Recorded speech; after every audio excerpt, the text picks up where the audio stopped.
but the idea is that you can control these chemicals in order to feel good more often, but it's more complicated than taking a pill or taking a hot bath. And some of you have read my books, thank you very much. If so, this may sound a little familiar, but this will help you improve your understanding and also be able to explain it to others. So I'm going to share my screen now and we'll get started. So the science of happiness. You've heard about happiness a lot in different ways, and this is very different from, I have to get rid of that, okay. This is very different from what you hear in other sources. We're going to talk about dopamine, serotonin, oxytocin, and endorphin in a different way because it's the way they work in animals. So good feelings come from brain chemicals inherited from earlier animals. And animals can't cover up their real motives because they don't have a verbal brain that's separate from their chemical brain.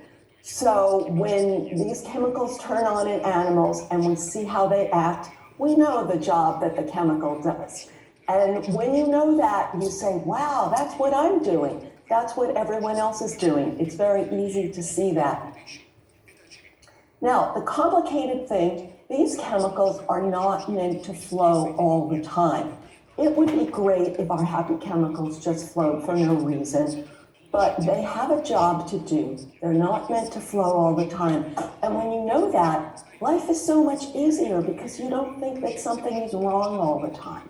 So when you understand this information, you keep telling yourself, nothing is wrong with me, nothing is wrong with the world, my happy chemicals have a job to do, they are only on some of the time and then they turn off, and it's my job to figure out how to turn them on again.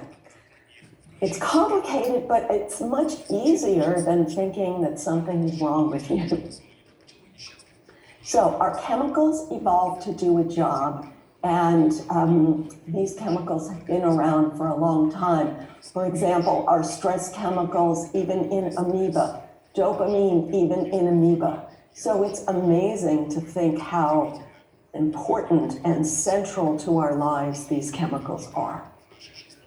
When you know how they work in the state of nature, it's easier to turn them on today because you can figure out what they react to and why you do the things you do because you're trying to get them to turn on, and then you can manage them a little bit better because today's world is a little different from the state of nature, and that's what makes life confusing.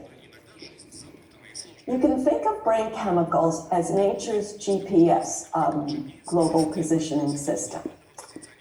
Happy chemicals motivate a body to approach a reward, and unhappy chemicals motivate a body to avoid a threat. So that means when your happy chemicals turn on, you want to go ahead and get something. And when your unhappy chemicals turn on, you want to run away and avoid something. So we're always taking in information from the world around us and reacting with a chemical, either I want that or I want to avoid that, okay? Now, this is a useful system. As much as we wish we had happy chemicals all the time, there are some bad things around you that, of course, you want to avoid. But you don't want to avoid everything. So if your unhappy chemicals are on all the time, then you're always feeling like you're in danger. So you want to turn on your happy chemicals to go forward. But sometimes you're disappointed. You go toward a reward and you don't get it. Your happy chemicals stop, and this is the complication of life. I will not talk a lot about unhappy chemicals in the interest of time. Maybe when I come back, that will be the topic. But I do have separate books on these topics, and I will talk about my books at the end. Our brain evolved to promote survival, not to make you happy all the time. This may sound frustrating or bad or even wrong, but it is a simple fact that you can learn from, and I learned from a field called evolutionary psychology.